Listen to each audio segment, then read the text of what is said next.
Okay,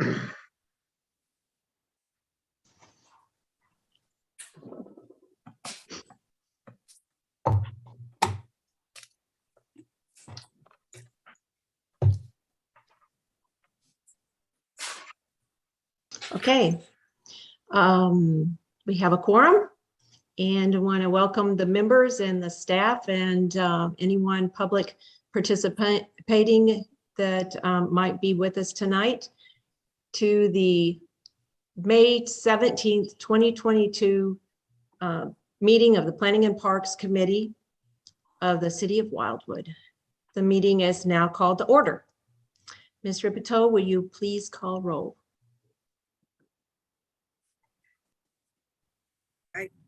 I can call roll if you'd like.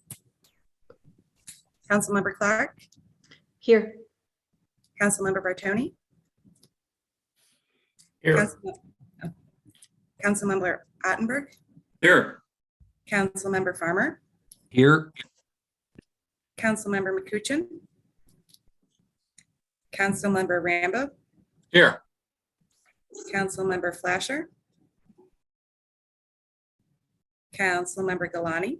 Here. We have a quorum. Thank you, Ms. Ripito. Our first item on the agenda tonight is the selection of the chairperson for the Planning and Parks Committee according to Robert's Rules of Order newly revised. Did someone say something? Okay. Nominations are now in order. Yes, Mr. Rambo. I would like to nominate Mr. Bartoni to the chair. I think he's done a great job, and I'd like to continue to have his leadership. Of course, there's no seconds needed on a nomination for election, but if you would like to second it as a endorsement, that's available to you now.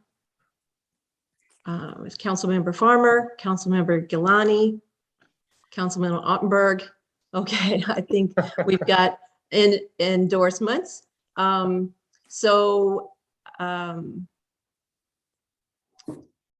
Is there any other nominations?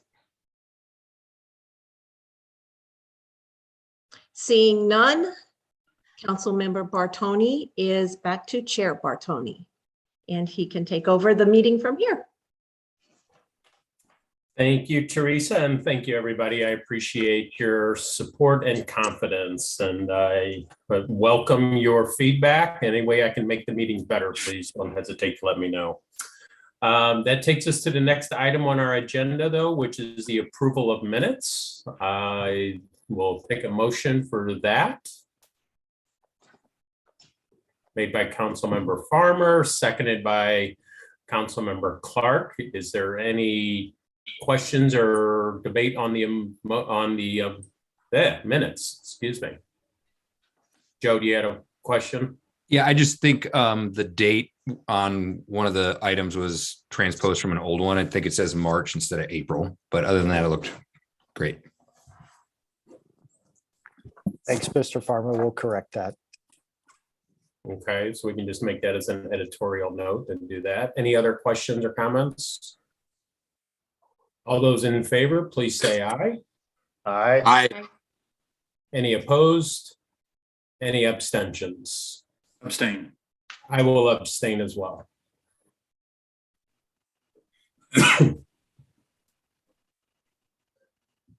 Okay, that takes us to the public input portion. I don't see any public, I guess, residents out there on the, or wait a minute. Hold on, I'm looking at the wrong one. I actually see two. I'm sorry. So if I see Mr. Garitano's hands up, so if we can move him over, and Mr. Napoli, if you would want to speak also, if you could use the raised hand feature, we will get you on queue next. And in the meantime, we will bring Mr. Garitano over, and Mr. Napoli does have his hand up, so you will be next, sir. So Joe Garitano, whenever you are ready, go ahead, please. Well, hello, Joe Garitano, Ward 8, 16312 Cherry Orchard Drive. First, I want to thank you for your service. I know what it's like giving up hours of your time, your evenings. So your service to the city is greatly appreciated. Wanted to take advantage of the opportunity while I'm on the attendee side tonight to say that to you all. But I am speaking because Mr. Napoli is on the meeting here, and this pertains to the Hometown Heroes banner program that is on the agenda. Should be coming up next. And Mr. Napoli, just to give you some context, he had reached out to me a while back because he had asked if Wildwood did something like this. And you might be familiar because if you travel down Manchester Road, the city of Manchester does a wonderful job right by 141, where you'll see banners during certain times of the year that have images of veterans or folks that have served in the military. And Mr. Napoli is one of those folks. So we should be very grateful for his service to our country. And so it's a wonderful idea. In fact, Mr. Napoli, while he was deployed in service, his father took up the cause from all the way from Florida, sending me information about it. And, I passed along the idea to Chair Bartoni, which congratulations to you on getting your chairmanship, and Mr. Vunich. So this is before you tonight, and I just wanted to echo that I think it's a wonderful idea. We have some opportunities along Manchester Road, especially now with our new Manchester streetscape, the street lighting. There's some opportunities for the banners to go up. And I'll let Mr. Napoli share more about the why behind this, but I think it's very obvious. It's an opportunity to honor our military hometown heroes in Wildwood. And then based on the information that Mr. Vunich provided, it seems at a very nominal cost. So I'll leave that for you all to discuss and debate, but that's all. That's what I'm just here to comment on and show my support for the idea. And that's the conclusion of my comments. So thanks again for entertaining it, and thanks for your service again. Thank you, Joe. And excuse me, Mr. Napoli, if you're ready, go make sure you hit your unmute button and go ahead and speak. Yeah, can everyone hear me? Yes, we can hear you. All right, great. Well, thank you. Hey, good evening. I'd like to really thank you all for giving me the opportunity to speak and for bringing the idea of hometown heroes to the agenda. I'd also like to thank Councilmember Garitano for bringing this idea forward, and for my father for really suggesting this idea a few months ago. My name is Dr. Jason Napoli. I'm a resident of Wildwood since 2018. I'm also a major United States Air Force Reserve with 2 deployments in the last 5 years. In fact, I just returned from overseas just a few weeks ago. When I'm not in uniform, I serve the veterans in the Veterans Health Administration here locally, and I've done so for almost 2 decades. I come from a family lineage of service members with both my grandfather serving in the military, and my father is a Vietnam veteran, and most honorably, he served 26 years in the New York City Fire Department. My entire upbringing has always been about honoring our service members, whether military or first responders. And one of the highlights we have here as a family is our enthusiasm to attend local community events regularly, and in particular, those who pay tribute to our first responders and active military and veterans. As we know, America's first responders and service members are on the front lines, working tirelessly at times to save lives and protect our communities, along with the health and well-being of our nation. Those of us who have served or know those who serve all know that we do so without needed recognition or for personal gain. We do this out of a calling to serve and really to help others. So we as a community should strive to find ways to show our respect for those who serve, to remember those who have put themselves at risk, while at the same time sacrifice their time away from family and friends. These are the people that personify the virtue of courage, rising above their fears to ensure the safety of our community and country. There are many ways we can accomplish this. Having a ceremony to honor those who have served and highlighting their efforts within community events continues to ensure that we all recognize their sacrifices. And it's really never too much.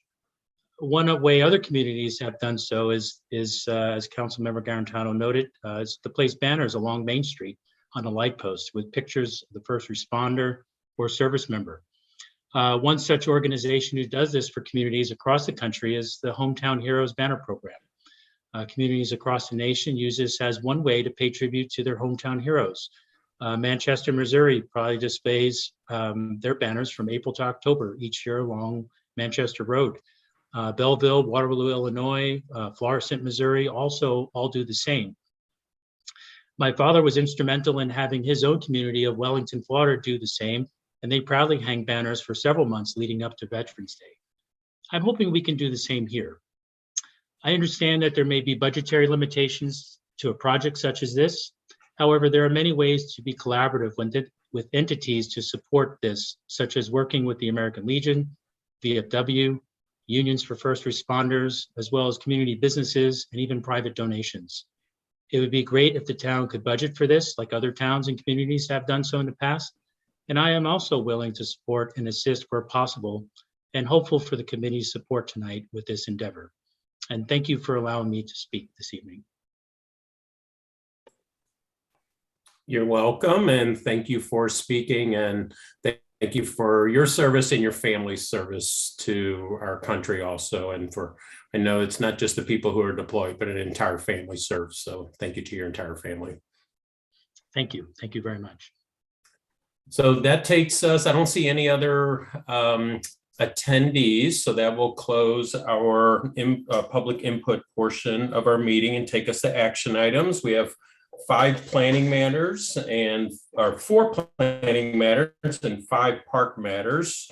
The first one being the Hometown Heroes. I do ask everyone, if you remember, if you could use the raised hand feature, that puts you in queue. I know who had their hand up first. I can get everybody in order, and I would appreciate if you would do that if you have any comments. So the first item on the agenda is for the Hometown Heroes program.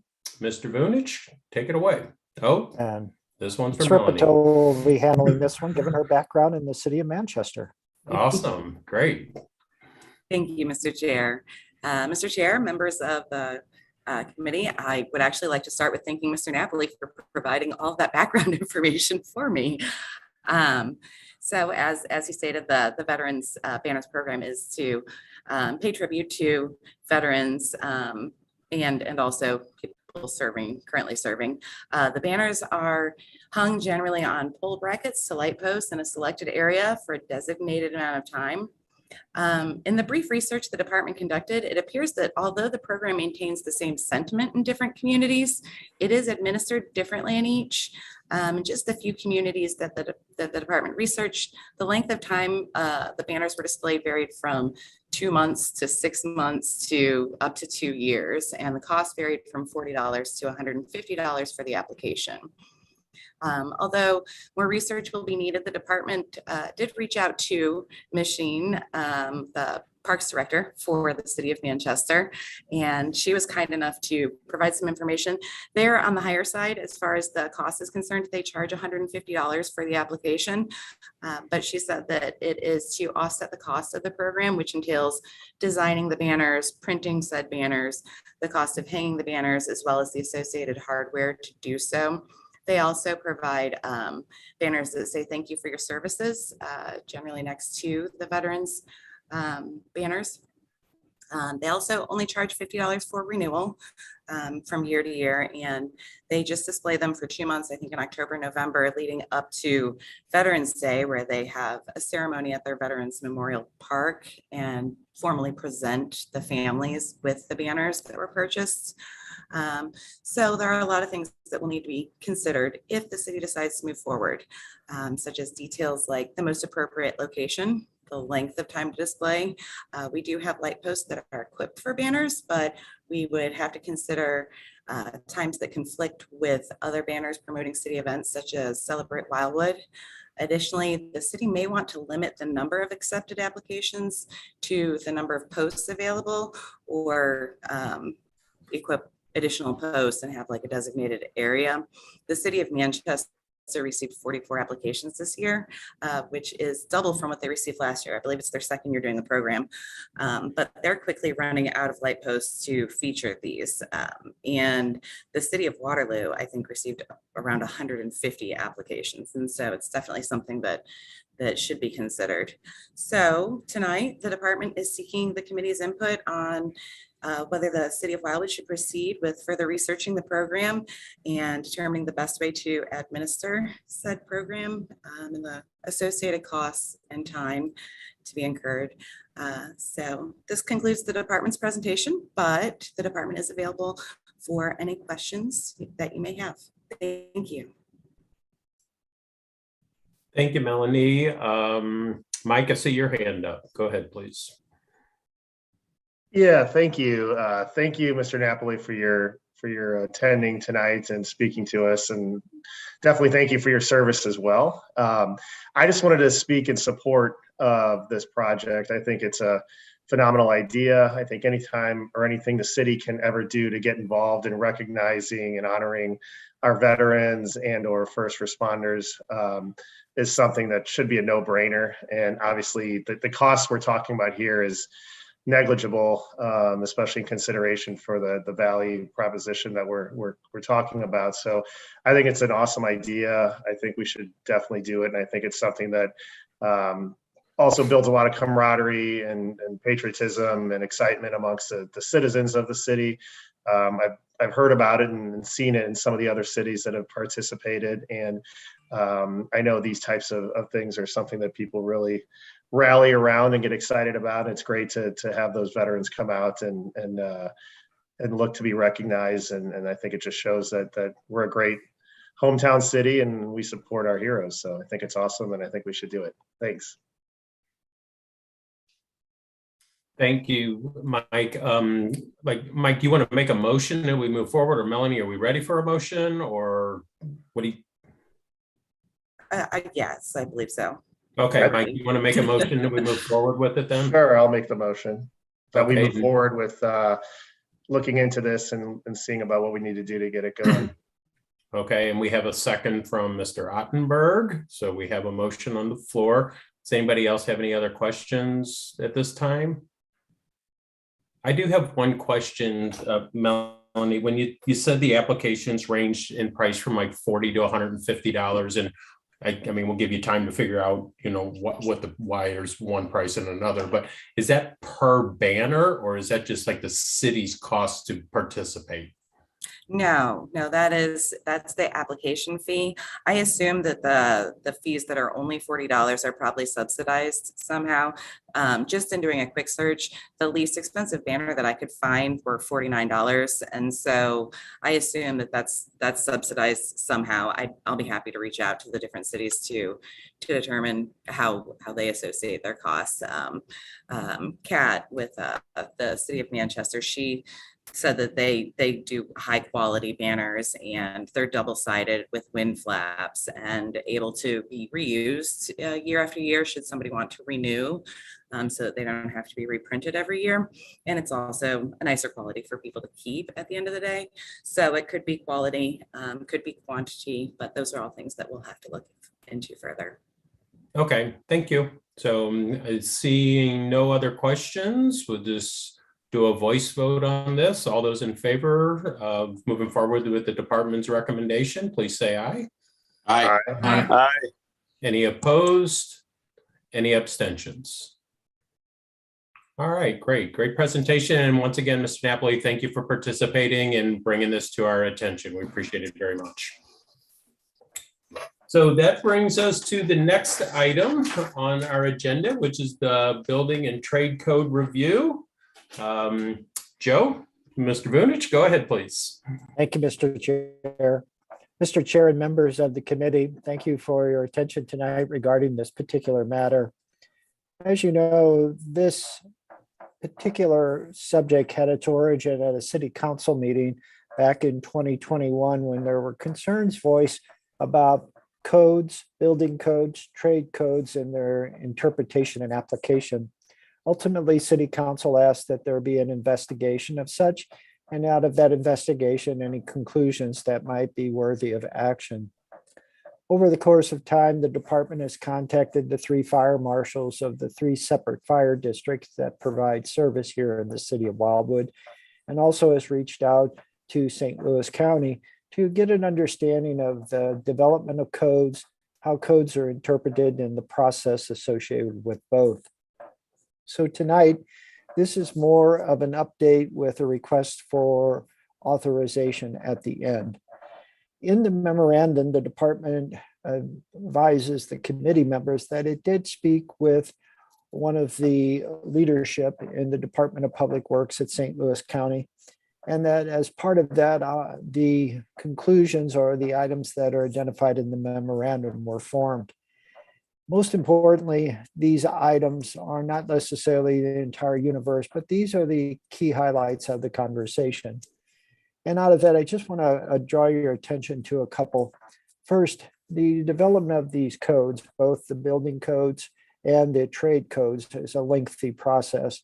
So once adopted, it takes quite a bit of time before a new code or new set of codes is adopted by the oversight authority. Secondly, it is a very serious matter because it deals with life safety and the protection of property and the maintenance of property values. And so when a code is proposed, St. Louis County, as the contractual agent to the city, spends a great deal of time talking to the International Code Council, to the specific authors of the codes and their components, as well as the trades, and in many instances, the cities or communities where they're applied. So it's a very open process, as it's been described to me, and one that accepts a great deal of input. As part of that, and the final item I'll just draw your attention to in this particular instance, is that the codes are a living document in many regards. As new materials are developed, new technologies applied, along with trends in building, the codes have to keep pace with those, if not stay a bit ahead. And there were comments from Dr. Rambo about his particular situation when he constructed his single-family dwelling. And I just want to assure Dr. Rambo and all of you, the codes do try to accommodate that. The only thing that Mr. Walterscheid, the representative from St. Louis County, mentioned is that when substitutions or new materials are considered, it does take a little bit of extra time, but their intent is not to preclude good ideas. Their intent is to make sure they follow the same practices as the others, and that is life safety and certainly keeping people safe wherever they may be, if it's a public building or private residence. So tonight, this is an update. As it is summarized in the memorandum, the department has not received any comments from the fire marshals, nor has St. Louis County offered any. Tonight, the department is ready to prepare a final report, and with authorization from the committee, that report would be prepared for the meeting in June or July. And with that, Mr. Chair, I'll conclude. And if there's any questions regarding the conversation with St. Louis County or information in the memorandum, I'd be glad to try to answer them at this time. Thank you. Thank you, Joe. And Joe, you're looking for, I guess, authorization for that final report to bring back to this committee before we take it to council, or just go straight to council? I'd like authorization to bring it back to committee in draft form so you could see the final conclusions, and then to city council. Thank you. Okay, thank you. All right, Rob, go ahead, please. Yeah, thanks for calling me out there, Joe. My specific observation was more general in nature. We county ran on BOCA codes for years, which is a kind of a lower end, code methodology, and now we have ICC codes, so we're kind of up to snuff. But the codes that we're working on, I think, is still the 2015 code, which means they started discussing it probably in 2010, which means we're 12 years down the road from quote unquote leading edge technologies. Technologies are developing ever faster. And now that we're in 2022 looking at 10-year-old technologies, there are sometimes better technologies out there. And so I guess my question to you is there, I didn't get a clear sense from your write-up of whether Wildwood as a contracting, as a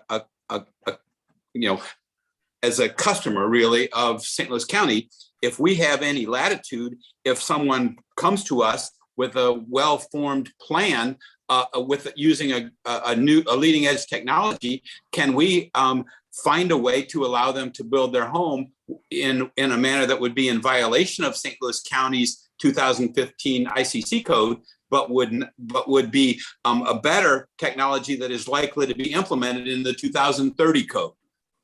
That was the dilemma, and I didn't articulate it well, so I'm trying again.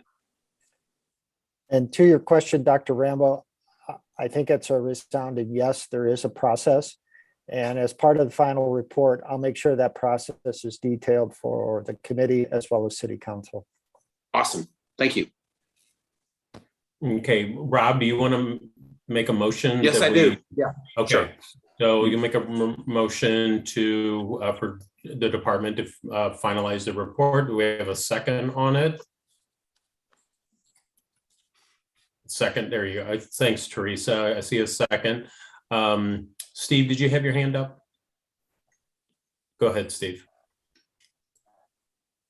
Thank you, Mr. Chair. I just wanted to ask a quick question of Joe. Joe, I thought I heard somewhere along the way that the county, as they're looking at this, am I correct? Did I hear correctly that there's a board that is doing these reviews, and that we potentially could participate on that board, that the municipalities can have a representative on that board? Are you aware of that, or am I wrong there? I'm not sure, Mr. Cross. So what I'll do is I'll do a little research on that and see how the board is formed. I'm sure it's through the county executive and the county council, but I'll see how that membership is chosen and get back to you as well with the rest of the committee. Good question. Thank you. Thank you. Okay, any other questions from the committee? All right, seeing none, we'll do this one on a voice vote also. All those in favor of the motion, please say aye. Aye. Aye. Aye. Any opposed? Any abstentions? Great, thank you. And Joe, look forward to seeing the final report on this. Thank you all. Yeah, Mr. Rambo, thanks for bringing this up, 6 months ago or so. It's probably a really good idea. That takes us to the next item on our agenda, the Birch Forest Drive turnaround. An update on that. Mr. Bunich, go ahead. Thank you again, Mr. Chair. And Mr. Chair and members of the committee, any project the city undertakes, I think it's important that the committee stay abreast of the successes and sometimes the delays. And in this particular case, it's the latter. As the project was proceeding forward and the contractor began work, we discovered that there was an omission on the part of the contractor obtaining a county building permit for the retaining wall. The retaining wall is that kind of inverted L-shaped dark line at the westernmost edge of the turnaround. Typically, St. Louis County does not require building permits for retaining walls when done in the public right-of-way, regardless if it's state, county, or city. In this instance, as you know, the city was required to obtain an easement from a private property owner for a portion of that wall. So it is wholly contained on easement, either in common ground or on private property. Therefore, a permit was required. And certainly the department apologizes for that confusion. As we were working with St. Louis County on the retaining wall permit, we also discovered that the Metropolitan St. Louis Sewer District needed to review a change in a manhole that was being elevated to accommodate the new design for the T turnaround.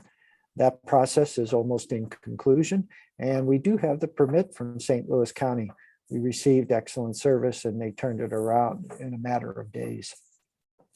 Acknowledging all of that, we also have been discussing the landscape plan, which is the next item. And if Ms. Ripito would click on over there for me. There it is. It doesn't show up as well as I had hoped.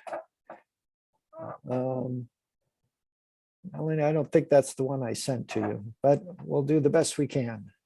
That's the one that's in the packet, Joe, and it shows the same plantings that were Up there. there It is. 6 years ago. Melanie, you had it up on the screen a second ago.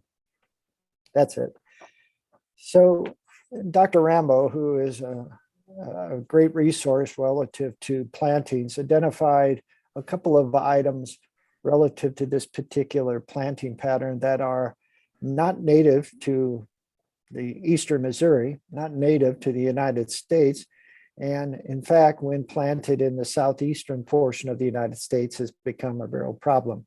Those are shown in the red circles. And so we're substituting those out with something that is native, at least to the United States, but preferably here. They're viburnum and niacin. And so as you can see, total plantings are roughly about 22. And as highlighted in the legend below, these are the shrubs or kind of grasses. So fortunately, they're not the major trees that we're installing to provide the screening that's being sought by both the folks on Birchleaf Court and Birch Forest Drive.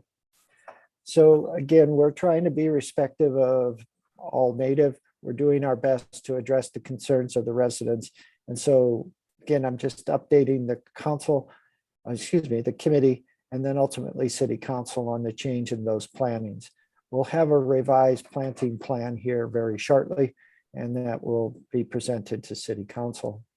The other item that's come to attention is that we are trying to eliminate completely the emergency access, and that's what's shown in yellow there. With the T turnaround, obviously the emergency access is changing dramatically, but that little segment of yellow pavement is what would be needed to complete what is already in place, so to speak. And so tonight, I'm just advising you, we are going to have conversations with the fire district, Metro West Fire Protection District, and ultimately see if we can eliminate that requirement. With that elimination, then obviously we'll be able to assure those folks on both sides of the new T turnaround that there won't be the problem we faced to date, which is people using it as a cut through. And so we'll give you an update on that as we reach a conclusion with the fire district. So tonight we are on the verge of having all the necessary permits to resume work. We are going to revise the landscape plan and then again have conversations with the fire district. One point I do want to conclude with is, again, with summer approaching and given the temperatures of late summer here, we are looking at delaying the plantings till the fall, just so that we can ensure that mortality is better of the plantings, and ultimately what we spend the taxpayer dollars on actually stays in place and does its intended duty. With that, I'll conclude, and if there are any comments or questions regarding the items I've identified, I'd be glad to try to answer them. Thank you. Thank you, Joe. Rob, I have your hand up first, and Teresa, I got you next. So go ahead, Rob. Yeah, Joe, I jumped in there maybe inappropriately because I was trying to help you get the right drawing up. But that drawing, it seems to me, has the same problems. And the complaint is not, I mean, I always favor natives because the critters around here evolved to eat them. And they have natural controls. But the real issue is invasive versus non-invasive. And viburnums are invasive by their nature. Leatherleaf viburnum is one that is incredibly so in the southeast, as you mentioned. Nandina is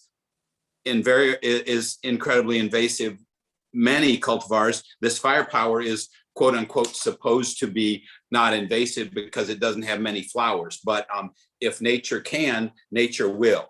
And so those are the issues. And I'm wondering if you just haven't revised the drawing yet, which is, I hope and likely to be your answer, because if it's not, we got more work to do on the invasive nature of a couple of these plants.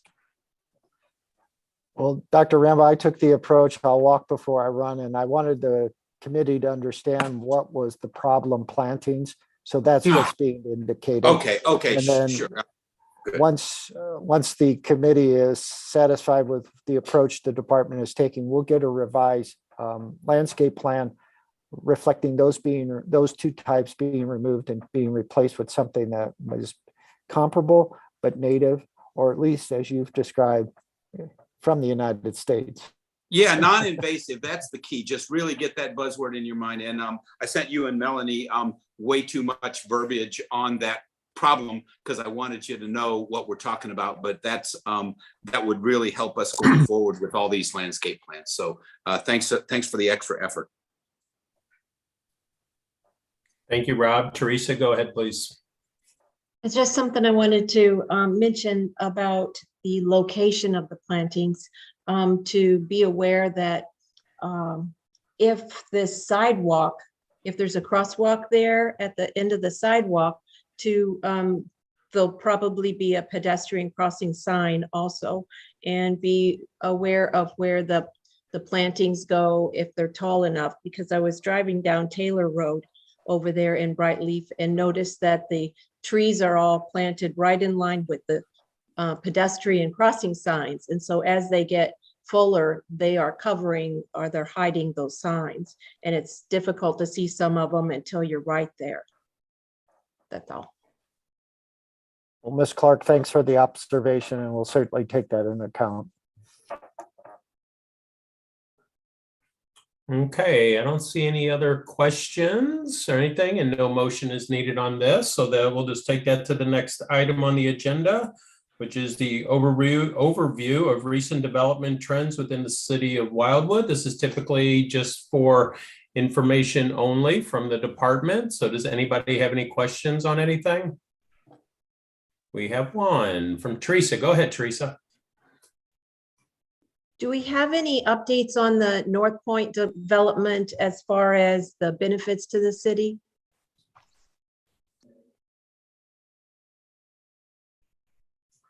Mr. Chair. Yeah, Mr. Cross. Yeah, go ahead. All right, thank you.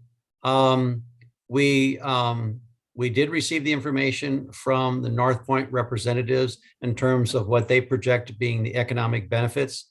I've incorporated that into a spreadsheet and other potential benefits after discussions with the mayor and with the city attorney. I completed that spreadsheet today. I forwarded it to the city attorney. He and I will be speaking tomorrow with the mayor and going over those potential economic benefits to determine if there's anything else, any other creative way that we come up with in terms of the benefits to the city. So we are very close to determining which way we might want to go. And as I say, the plan is to have the conversation with the mayor tomorrow. Thank you. Thank you, Steve. Any other questions for department or staff? Teresa, go ahead. Oh, Teresa, you're muted. So sorry. Yes, this is probably for Steve also. I noticed that the oils and water separation and the wastewater for the Durga temple, I don't see that listed for the Maraga temple also. Is that something that we should be aware of for both of the temples? Do they both use those same oils before they get very far along? I think that's, Mr. Chair, with your permission, I think that really is a question for Mr. Vunich rather than me. Absolutely. Go ahead, Joe. Well, thank you, Mr. Cross. Councilmember Clark, that determination for the facility that's under construction was made obviously after development began, and it was based upon a problem that arose with St. Louis County and another temple on Weidman Road. So obviously construction slowed down while the plumbing plans were altered. In a recent meeting with the other group that is proposing the temple on Route 109 at Turkey Track Road, We didn't get into the details of the specific interior improvements. We looked more at the three options for the use of the site, but certainly we'll let them know that that was something that came up on the other location and did delay the project a significant amount of time, approximately 6 weeks. So thanks for the, just a reminder, and we'll make sure they understand that that's a concern. Thank you. Any other questions from anyone? Okay, thank you. That takes us to park matters. The first item on the agenda under park matters is the hardcore surfaces. Joe, go ahead, please. Thank you again, Mr. Chair. Mr. Chair and members of the committee, as you recall at our last meeting in April, there was a good discussion about the hardcourt area. As you know, as we've talked this through over the course of a number of months, we've kind of expanded the concept from pickleball to potentially half-court basketball areas and a tennis court. And as that desire to provide more opportunities for our residents grew, the cost of the facility increased almost to $400,000. At the March meeting of the committee, there was a request to kind of scale it all back and see if we could rein in the cost to be closer to what is budgeted, and then provide a facility that people would certainly appreciate and want to use. What Melanie is doing is kind of going through the evolution of the concept. And the next one is obviously one of those that we had discussed more recently in time. This included 4 pickleball courts, a tennis court, and then the tennis court being able to be divided into 2 half-court basketball areas. The last one that is available is the scaled-down version that was presented in April to the committee members.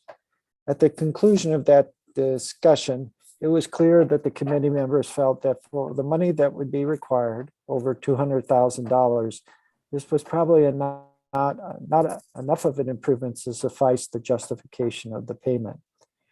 The direction from the committee was to kind of step back, review what we had done, and then ultimately maybe take a new direction or an old direction relative to what would be appropriate.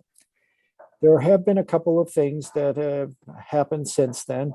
First, as part of a recent city council meeting, the city council did include this hardcourt type of facility as part of the strategic plan to justify the expenditure.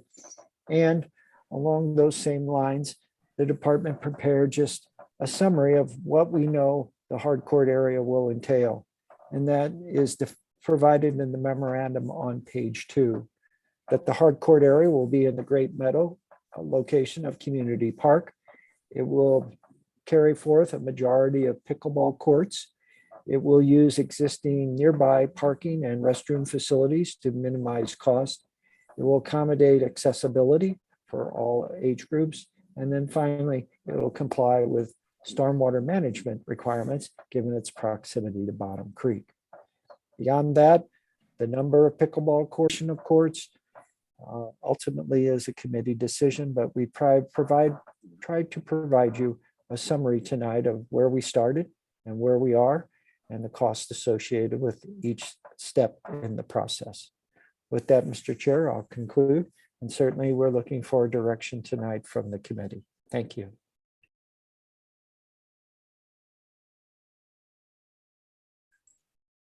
Thank you, Joe. If you have any questions or comments for the department, please use the raise hand feature. Rob, I got you first. Go ahead, please. And Joe, I got you next. Okay, I figured I'd be in queue behind Dan, but yeah, I really couldn't support 4 pickleball courts for reasons that I mentioned in the past. It may become America's next pastime, but right now there are only 2 million or so participants nationwide. There are 20 to 25 million participants in tennis and 65 million participants in basketball.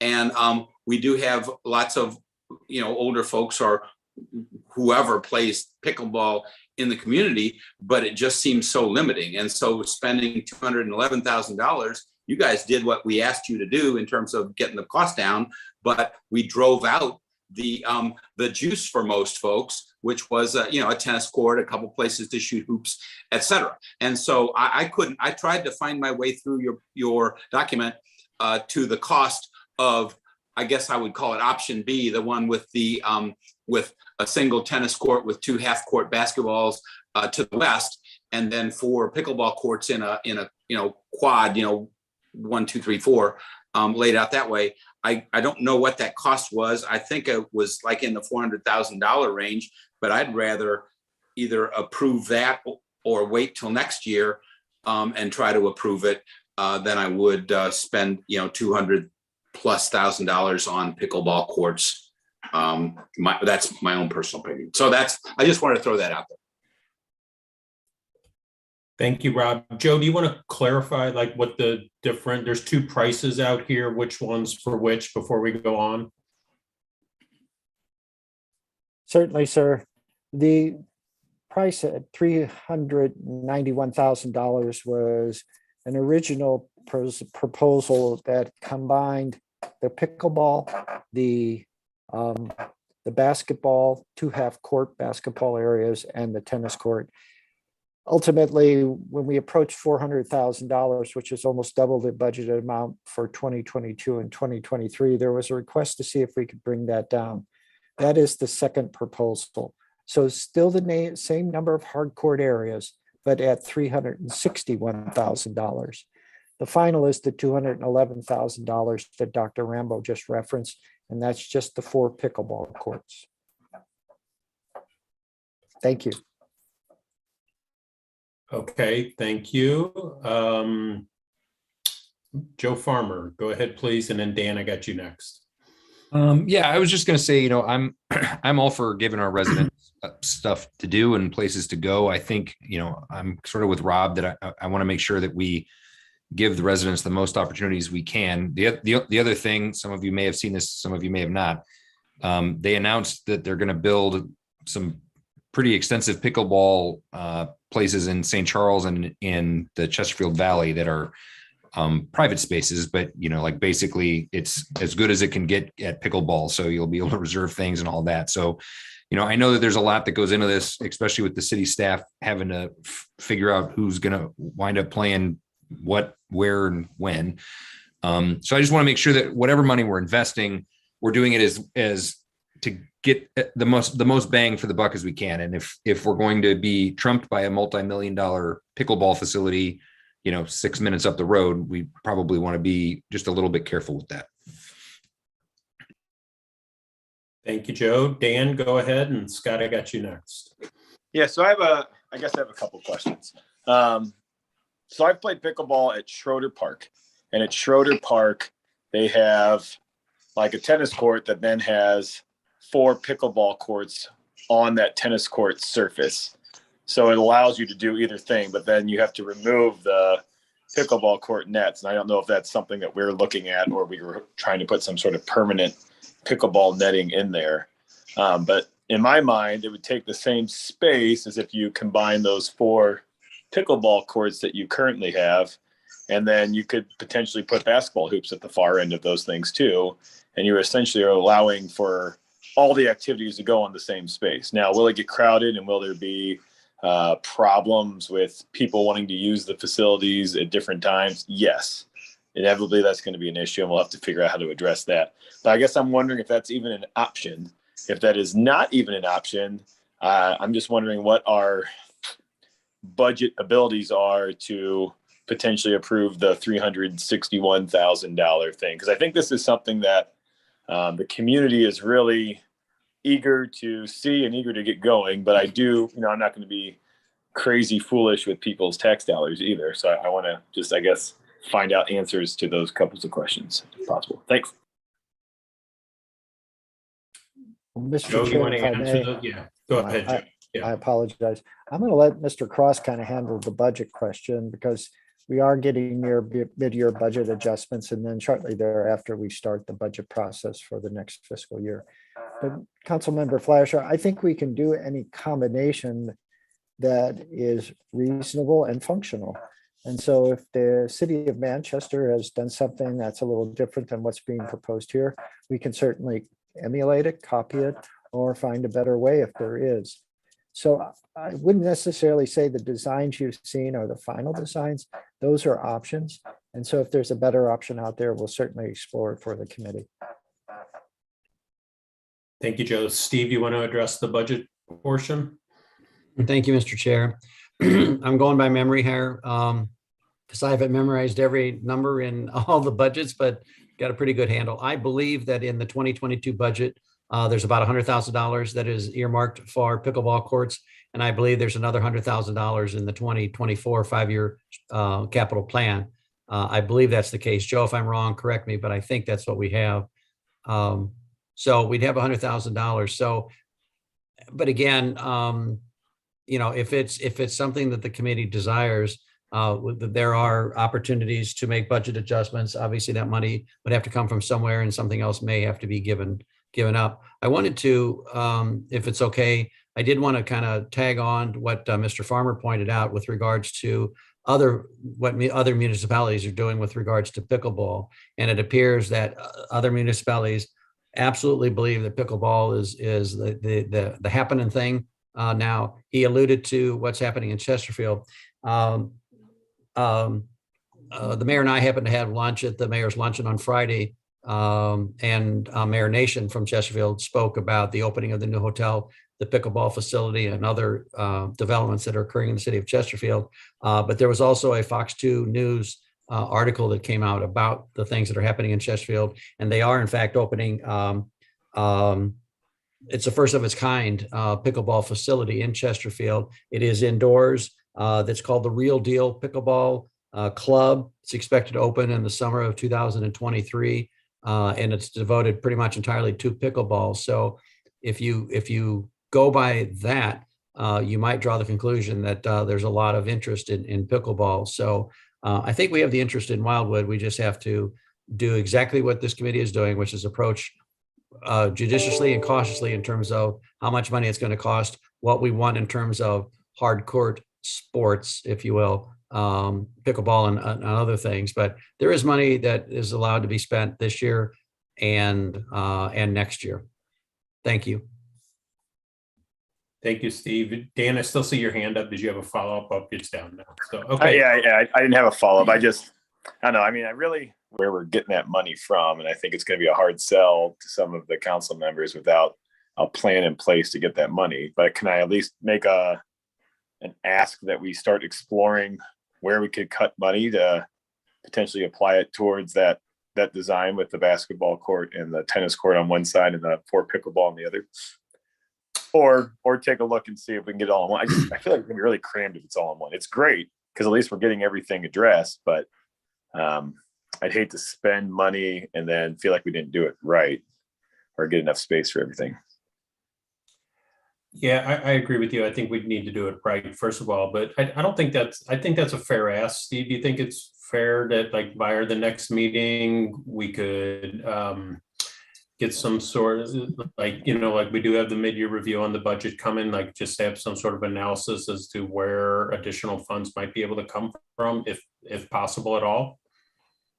I think that's a discussion worth having, but here we are, we're rolling into mid-June. By the time all this gets said and done, next year anyway. Well, yeah, I think again, if we got $100,000 this year that we can earmark, and then we roll into 2023 and there's another $100,000 that's in the strategic plan, you're at 200K right there. Because Joe, and correct me if I'm wrong, please, but I don't know if this is going to be open in time for the warm season to play outdoor sports. It might be come and gone by the time this actually got done. So conceivably, there's a couple $100,000 that can be applied to this that's already set aside. Joe, do you agree with that? Certainly, Steve, that's the 5-year capital improvement plan for this particular type of activity. The only thing I might offer, and again, this is just for conversation, as you know, some of you that have been on the Watershed Erosion Task Force, we have authorized Wilson Hydro to do some pre-permitting work with the Corps of Engineers. And most recently, the task force then also said, since we're getting in that direction, we really need to basically go out and do the design and engineering plans so that we have something that's, so to speak, shovel ready if money does become available. The same tack could be taken here. While we work through the funding component, the committee could recommend, and the city council could concur, that we go ahead and finish the design and engineering plan so we have bid documents ready when the money is available. Okay, that's a good idea, Joe. Scott, go ahead, and Mike, I got you next. Thank you, Chair. I just wanted to tag on to some of the comments that Councilmember Rambo made back in the beginning, expressing some concern with a facility that basically just focuses on one sport. I think it probably sends the wrong message to the community if we have a facility that just addresses the preferences of one particular group. I would feel much better with a facility that is more inclusive of other preferences and interests. In other words, including tennis and basketball, realizing that, of course, that does add to the cost. I think, as Councilmember Flasher mentioned a couple of minutes ago, probably seems best that we proceed along the lines, maybe, as Mr. Vunich was mentioning, which is to proceed to try to come up with a more specific design, which would give us a better feel for what the cost would be. And then we could pursue ways to try to, see where we're going to get the funding for the facility. But I think if we include multiple sports, then we cater to multiple interests, young people that may be more interested in basketball, as well as the more mature members of our community that may enjoy pickleball.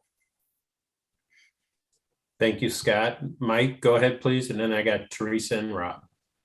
Yeah, I tend to agree with what's been stated already to a certain degree. I think if we're going to do it, we ought to do it the right way up front, and have the basketball, tennis, and the pickleball.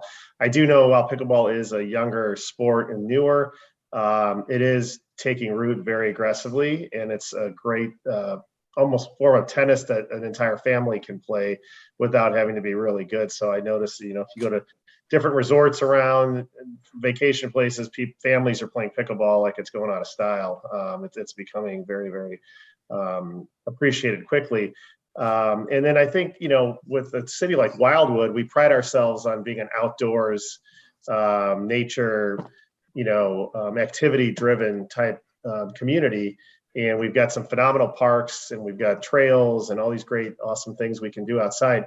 But the one thing we don't have is we don't have this hardcore facility where folks can play tennis or basketball or something to that extent. And I think that's something we're lacking.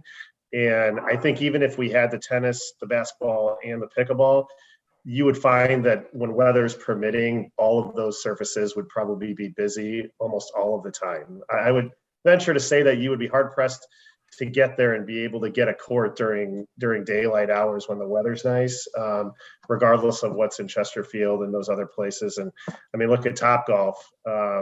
You got to wait 2 hours to get a bay, and they've got like 200 bays over there at any given time. So I think it would be well appreciated by our residents, and we've got so many families and people that would utilize it. So I think it's a no-brainer, and I would do the full gamut and get it done. And I mean, haven't we also, from a budgetary standpoint, I mean, we have received significant amounts of federal dollars through this COVID process over the last 2 years. I know on the internet piece alone, that $6.5 million we approved for the internet, wasn't originally half of that supposed to be coming from the federal dollars, and the other half the city was going to kick in, and we ended up getting almost all of it, if not all of it, covered by the federal dollars at this point. So I would say that we benefited massively through a lot of federal assistance that was unexpected over the last 2 years, to where we could probably find $300,000 or $400,000 to put something like this in place that would be of massive appreciation by our residents and utilized significantly by all. So I think it'd be a win-win for the city and for everybody involved. It's just my opinion.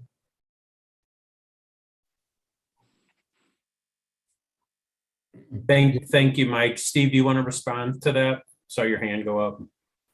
Yes, sir. Mr. Chair, thank you. with regards to federal dollars, all the federal dollars, all the ARPA money that we have received has been earmarked for the internet.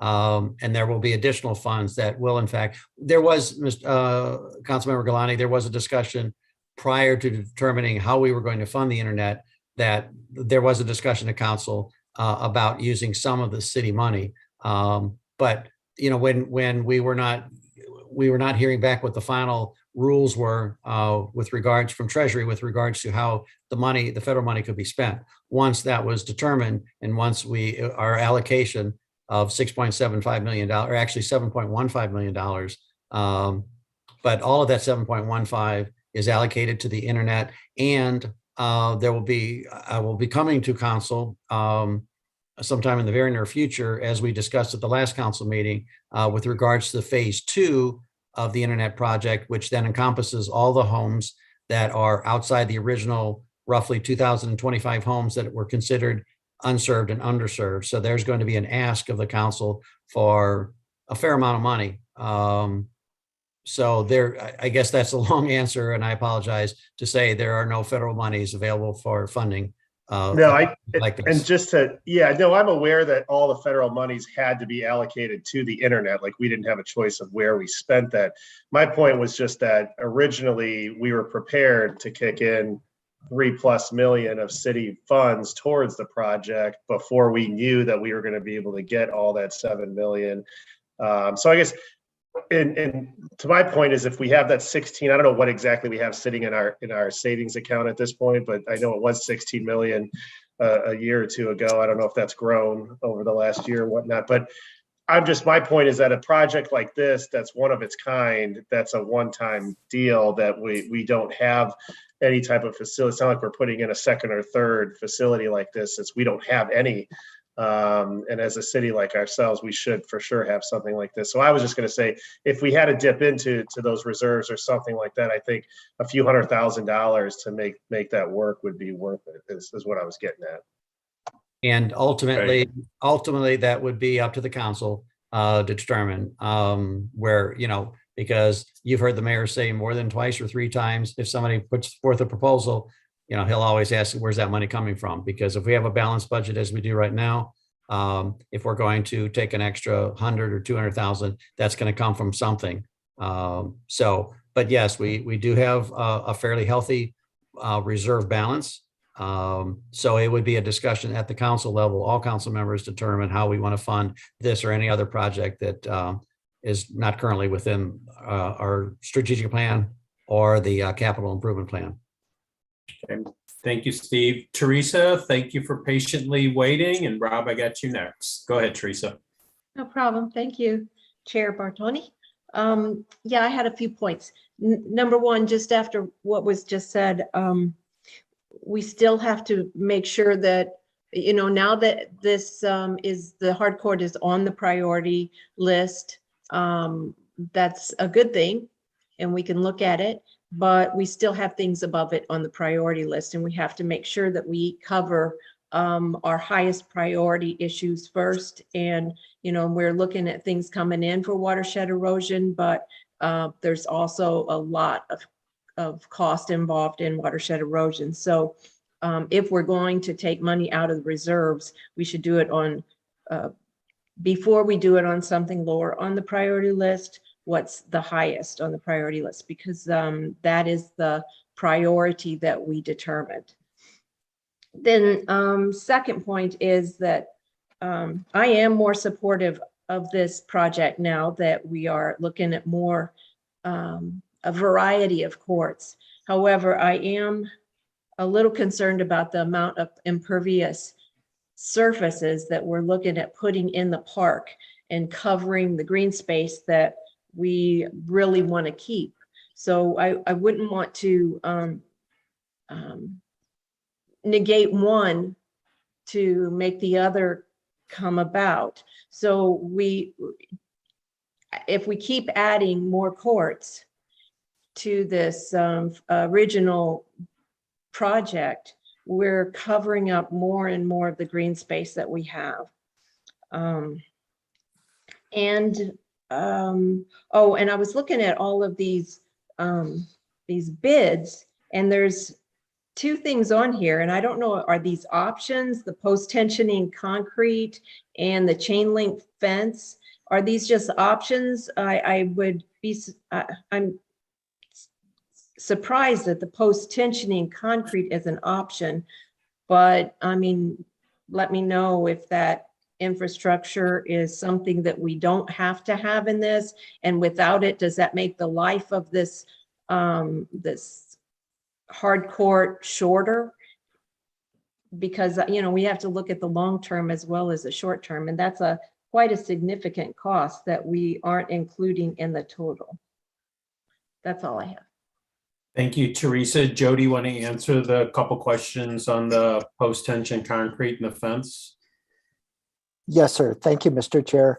Ms. Clark, you should view those two items as add alternates. They are not part of the base estimate, but from conversations held with the park designer and certain providers of these materials, the post-tension concrete has double the life of asphalt.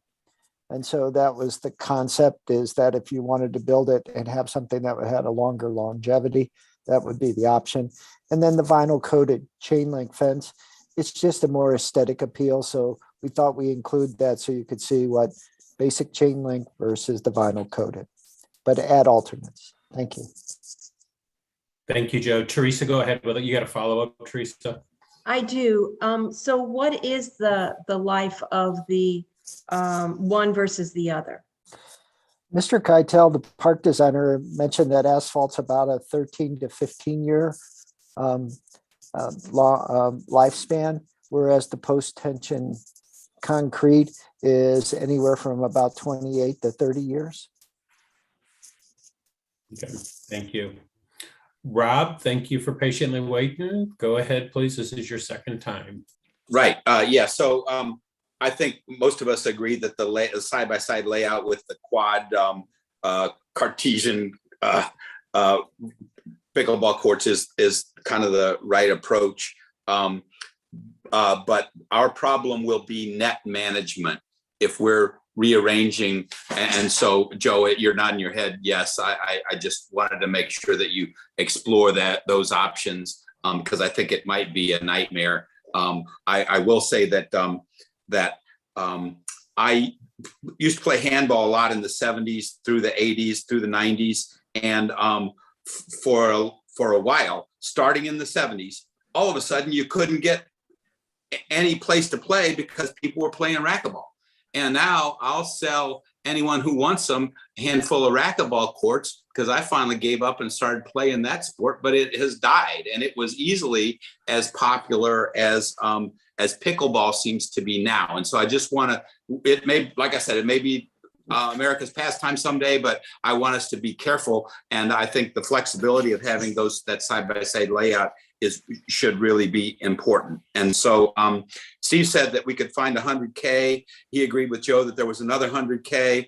200K is not 360K. And so we still have to figure out how to fund it. So I'm very interested to see what kind of magic Steve and Joe and the others can come up with and tell us, how we can fund this and what we'll have to give up to do it. And I'm willing to wait to see where that money can come from, before I'm ready to approve any project, because I think it makes sense to try to do it right. So thanks.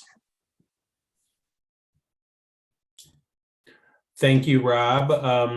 And I think we're all going to be held responsible for finding the $390,000. We're all going to play a role in that. Steve shaking his head there. In the meantime, Mr. Vunich did throw out an idea that we could move forward, and I'm not putting words in his mouth, with the planning and engineering portion of it to at least get that portion of it or underway. Joe, if I'm looking at this correct, the design, it seems to be everybody's favorite, that planning and engineering portion would be the $30,000 line item. So does anybody want to make the motion that we at least move forward with that? I see that from Mr. Flasher. And Rob, are you seconding that? You're muted, Rob, but just put up a 2. I'm sorry, yeah. I will second that. Sorry. Okay. All right. So we do have a motion to move forward with that. Scott, I see your hand up, so go ahead, please. Yeah, just a real quick question. I was just curious if we have any idea of what the annual maintenance costs would be for this facility. I know since we don't know what the final design of the facility is, that's probably hard to estimate, but I just wondered if there's a rule of thumb for these types of things based on what the initial cost is, then what would be the projected annual maintenance cost to keep it up, et cetera. Yeah, that's a good question. I think that was mentioned earlier. Joe, did we ever figure out an answer on that, or hard to tell? I have not gotten what I would consider our best estimate. So what I would suggest, if the motion on the floor is approved, before we proceed forward with engaging Mr. Keitel for those services, I'll see if I can find an answer for you and send it out via email. Okay, thank you. Thank you. So we do have a motion on the floor. Is there any other questions or comments on that motion?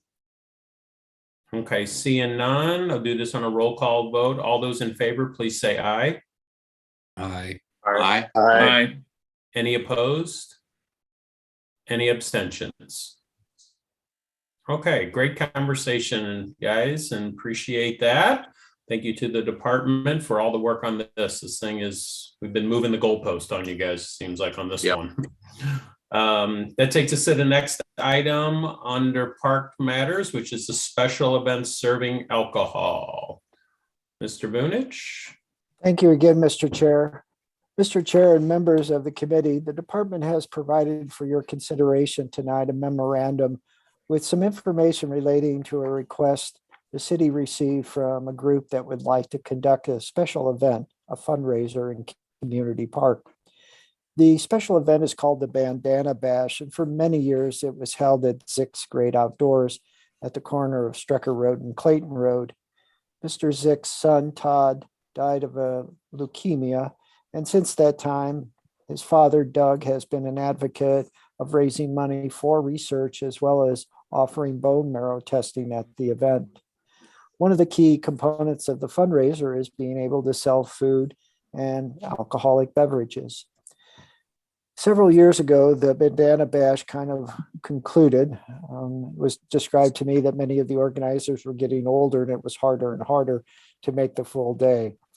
But now a younger generation is stepping in and they are interested in reviving the Bandana Bash and holding it at Community Park.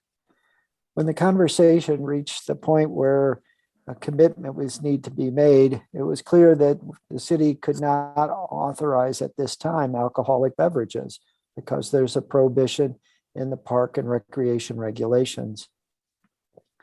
When a conversation when Mr. Cross and I had, we realized that at our board and appreciation event, we did provide alcoholic beverages. So obviously, it's not an authorization to allow unrestricted drinking.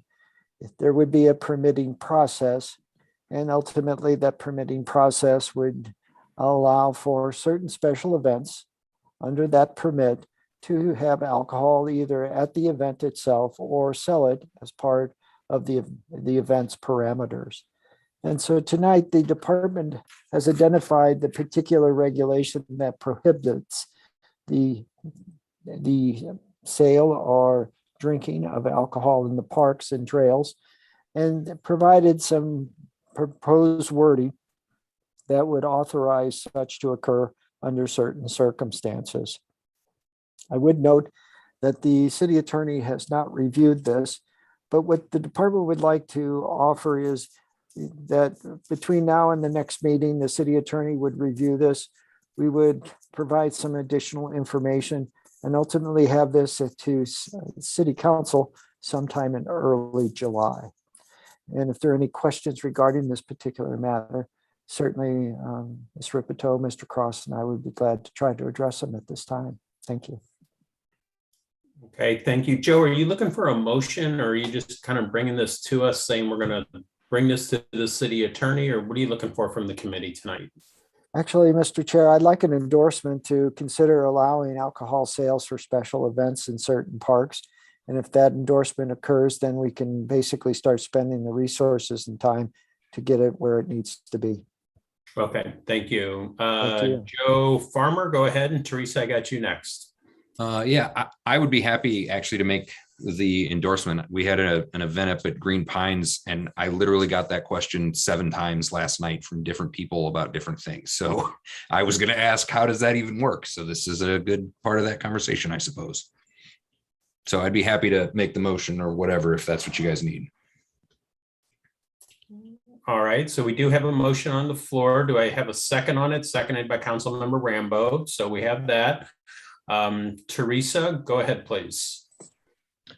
I guess I'm going to be the one that says I think that we need to have a lot more details about this before we would open it up, because people that, some people, most people are very responsible with their alcohol intake, and but being a recipient of the results of having somebody that seems perfectly normal to everyone else, and then when they drink, they become a whole different person. Just having people like that possibly in a park where there's children playing around, it concerns me, because we can't know what those people are thinking or how they're going to act after they've been drinking. So I do have a problem with having alcohol in the parks. If we had more details about the time that it's going to be open for that, and the how it's going to be monitored, and maybe the areas it's permitted in and not permitted in, it would make me feel a little more comfortable. But right now, just having it open and saying alcohol permitted in the parks doesn't sound like a good idea to me as a mom. Mr. Chair, if I may. Again, Ms. Clark, I believe the motion is just an endorsement for the city, for the department, both the Department of Administration and the Department of Planning and Parks, to proceed forward and finalize this approach, which would authorize it. And certainly I concur. I don't think every park is suitable. I don't think it should be too early in the morning, just because I think that's not appropriate. So there's a lot of things that Ms. Ripito and I need to research. And when we come back in June, we'll have that research and probably a little bit more meat on the bone relative to this regulation.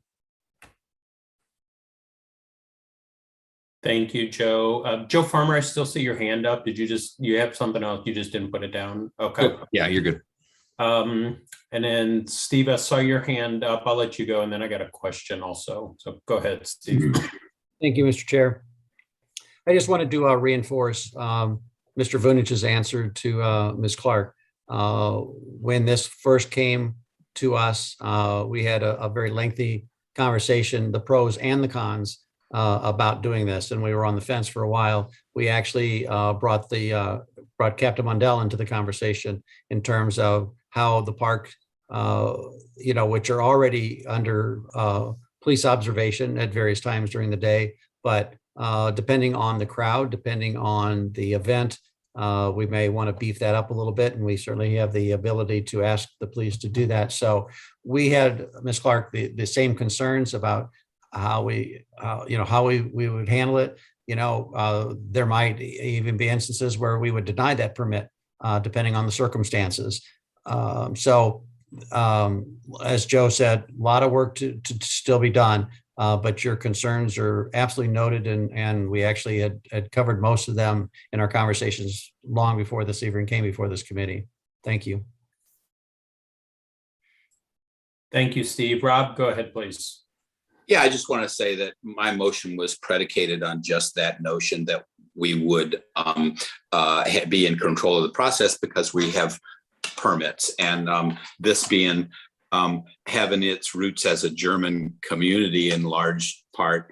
I have maybe 3 beers a week, but I sure enjoy them when I want them, and I have a history as well experiencing the downside of alcohol use and abuse. But I don't think we have much concern given the ability to regulate things with the police force and with the permit process. So I'm happy to move it forward, but the assumption again was that you guys would do your due diligence and come up with a workable plan that would add a few bucks to the coffers of some fine charities and give somebody a beer on a hot day, and the kiddies are perfectly safe. So if it doesn't look that way, I'm not supporting it. That's it. Thank you, Rob. I don't see any other hands up, but I do have a question, and I don't know if this is going to be like the same or different, but with the Village Green, coming to fruition here, hopefully in the future, this might be something that we also have to, be considerate of, that, we're going to have possibly, the same situation where we're going to need to allow alcohol to be served on city property. So just, something else that's going to come up in the future. So we do have a motion on the floor to endorse the department to move forward with the investigation and on this. So all those in favor, please say aye. Aye. Aye. Any opposed? Opposed. One opposed. Ms. Clark. Any abstentions? Okay, thank you, everyone. That brings us to the next item on the agenda, which is the application for use of the city facility by Alive Inc. Mr. Vunich, go ahead, please. Oh, this one's for Melanie. Thank you, Mr. Chair. Mr. Chair, members of the committee, the department was recently contacted by Alive Inc., a not-for-profit organization that's planning a cycling event and fundraiser, Pedal to Peace, on Saturday, September 17th. A portion of this would be conducted in the Missouri River Valley area of the city of Wildwood. The event organizer noted they anticipate approximately 125 participants, and it's the intent of the organizer to manage all aspects of the event with only a small area of John L. LeCave Memorial Trailhead needed to set up a water and aid station and use the existing restroom facilities. The organizers provided the required insurance certificate for the use of the space and will not require the city to provide police presence. The department will notify the police department of the event, but they're not required for it. This event does not require the use of public parking, as it will begin and end in Chesterfield. Given the lack of conflict in the intended use dates with any other city events and the benefits derived from community events such as this, the department's recommending the event partnership agreement be supported by the Planning and Parks Committee, and that it authorize this recommendation to be forwarded to City Council for its review and action. And this concludes the department's presentation, but Mr. Vunich and I are available for any questions you might have. Thank you. Thank you very much. Does anybody want to make the motion? Mike, I see your hand up. Yeah, I would make the motion to move this forward with the department to prepare so it can go to council for approval. Okay, I got a second by Scott Ottenberg. Thank you very much, Scott. Any discussion on the motion? Okay, we'll do this on a voice vote as well. All those in favor of the motion to move forward with the department's recommendation, please say aye. Aye. Aye. Any opposed? Any abstentions? Great, thank you, everyone. That takes us to the next item, which is the in-person and virtual rec program.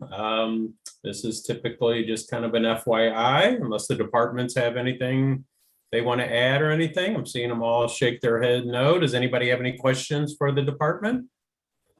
All righty, and then the next item on the agenda is the facility reservations event requests and maintenance costs. Once again, this is a FYI item on the agenda. Any questions or comments for the department? Does the department have any questions or comments? Just that the department's losing ground fast relative to revenues. Yes. How about racquetball courts? And that seems like a moneymaker. Yeah, yeah, exactly. We don't have an executive session. We'll just take this. Does anybody have any other just miscellaneous comments or questions they want to ask? Rob, go ahead, please. Very quickly, I just wonder of Ms. Ripito, how the night sky stuff is going. Are you making any headway on that, or is this even the right committee? I'm used to being on both, so I don't have to keep them straight. We've reached out to the Urban Night Sky Association, and we were working on setting up a meeting, but they never followed through with getting back to us. So we're still in the process of the application, but we've been a little shorthanded. Now that we have a new administrative assistant, hopefully we can get caught back up with these things. Awesome. Thank you. Sure. Okay, anything else? All right, I want to thank, Joe, go ahead, Mr. Bunich. Friday night, 6:45, Dr. Chevegas in front of City Hall. If you haven't seen Dr. Chevegas, it's always an entertaining show. And sometime by the end of this week or early next week, the entries for the plein air event will be available in the vestibule for viewing. So I encourage you to come by and take a look. Thank you. Absolutely. Thanks for letting us know. Anything else? All right. Well, thank you once again for your confidence in me as the chair. I look forward to it again. Welcome, Mr. Ottenberg, to the committee this year. Look forward to it. Thank you and congratulations. Thank you. I will now entertain a motion to adjourn. Made by Councilmember Farmer, seconded by Councilmember Flasher. All those in favor, please say aye. Aye. Aye. Aye. Any opposed? Any abstentions? Great meeting, everybody. Thank you, staff. You guys are the best. Appreciate all your Yep. work. Good Good job. night, guys. everyone.